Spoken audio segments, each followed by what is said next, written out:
નમસ્કાર વાલી મિત્રો, વિદ્યાર્થી મિત્રો. આજે અમે છીએ ટિબિલિસીમાં જ્યોર્જિયા ખાતે અને જ્યાં અમે દરેક વિદ્યાર્થીઓ સાથે વાતો કરી તો એક વિદ્યાર્થી મને ખરેખર આનંદ એટલા માટે થાય છે કે એ પોતે બારડોલીથી છે, અમારા હોમ ટાઉનથી. તો કેમ છો? તમારું નામ જણાવો બધાને. મારું નામ ઋત્વી નાયક છે. હું બારડોલીથી છું અને અહીંયા રિસેન્ટલી જ્યોર્જિયા આવી છું MBBS કરવા માટે.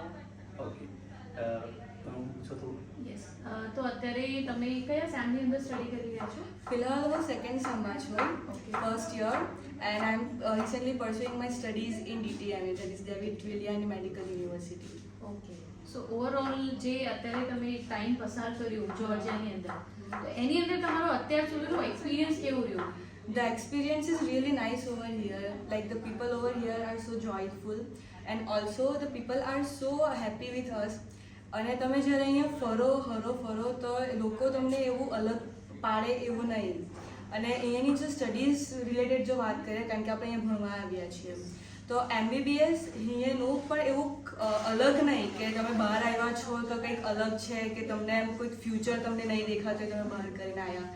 બિકોઝ બહુ સારું ચાલી રહ્યું છે અને અહીંયાના જે ટીચર્સ છે તો એ તમારું એક્સ્ટ્રા કરિક્યુલર એક્ટિવિટીઝ પરથી પણ તમને સારી રીતે ભણાવી રહ્યા છે. અને જો તમે કન્ટ્રીની વાત કરો તો કન્ટ્રી બહુ જ સેફ છે. Like Bing as a girl, તો ઘણીવાર પેરેન્ટ્સને એવું થાય, ઇનફેક્ટ મારા પેરેન્ટ્સને પણ થયું હતું કે છોકરી છે બહાર જઈ રહી છે તો કેવું હશે ત્યાંનું એટમોસ્ફિયર, કે how it would be comfortable for her or not. But the people over here are not like that. અને અહીંયાની પોલીસ પણ એમ ઘણી સારી છે, સિક્યોરિટી બી તમારી અહીંયા ચાલતી જ હોય છે. ઇનફેક્ટ હું ઘણીવાર રાતના પણ બહાર ગઈ હોઉં તો એવું કંઈ ખરાબ કે એવું નહીં લાગી રહ્યું કે અનસેફ નહીં લાગી રહ્યું હોય. બધું જ સારું છે. કેમ કે આપણા પેરેન્ટ્સ માટે સૌથી મોટો કન્સર્ન એ હોય કે એક તો સ્ટડી ત્યાંનો સારો, અને એની સાથે સાથે જ્યારે એ લોકો છોકરીઓને બહાર મોકલે ત્યારે એમની ચિંતા એ હોય કે ભાઈ ત્યાં સેફટી સિક્યોરિટી કઈ રીતનું હશે. અને મેક્સિમમલી તમને અહીંયા જો પોપ્યુલેશન વાઇઝ તમે જોવા જાઓ તો મેક્સિમમલી એ તમને વુમન્સ જોવા મળશે એઝ કમ્પેર ટુ બોયઝ. તો એ એક પોઝિટિવ પોઈન્ટ છે. અને એ વસ્તુ પણ છે કે અહીંયા તમને એવું કશે જોવા નહીં મળશે કે તમને ડિસ્ક્રિમિનેટ કરી રહ્યા છે કે એવી રીતે.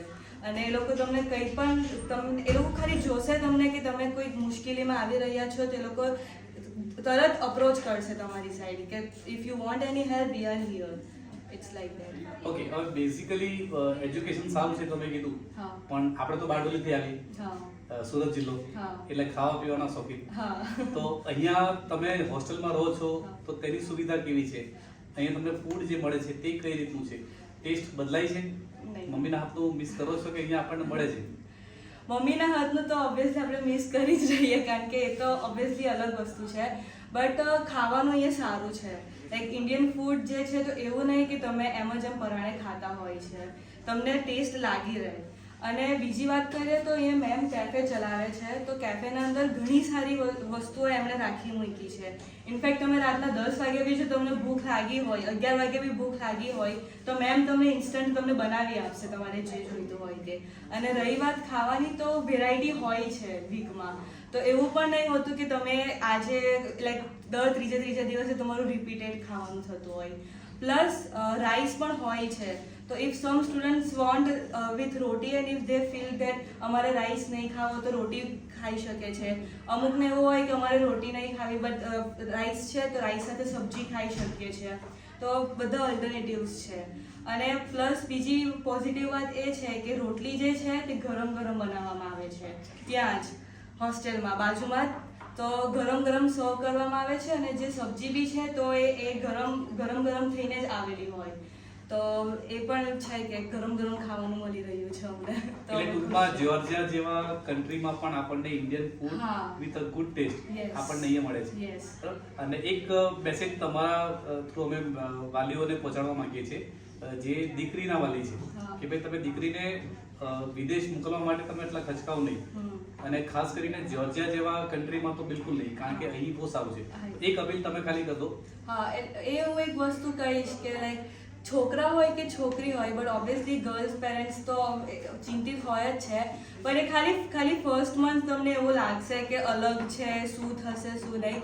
બાકી બહુ જ સારું છે અહીંયા, લાઈક એકદમ સેફ છે.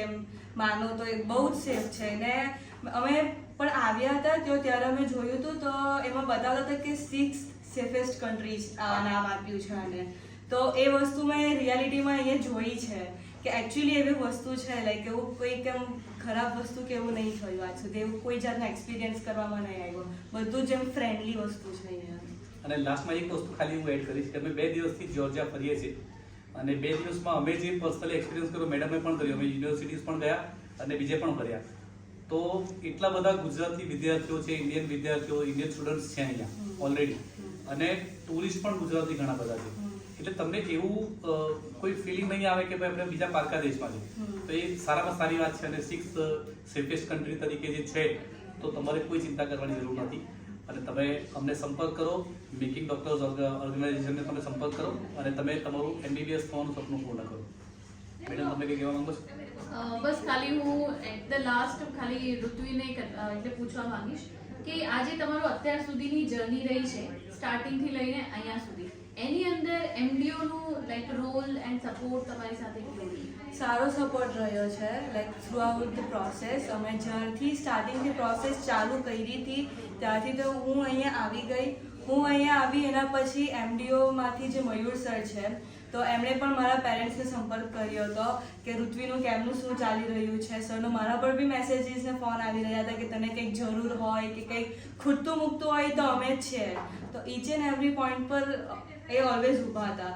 અને મારે કંઈ પણ નાની મોટી વસ્તુની જરૂર પડી હતી તો જ્યાં મને ખબર નહીં પડી તો ત્યારે મેં સરને પણ સંપર્ક કર્યો હતો તો મને ઓન ધ સ્પોટ ઇન્સ્ટન્ટ જવાબ મળી રહ્યો હતો. તો સારું હતું સર્વિસ પણ. Thank you so much Thank you. for your feedback.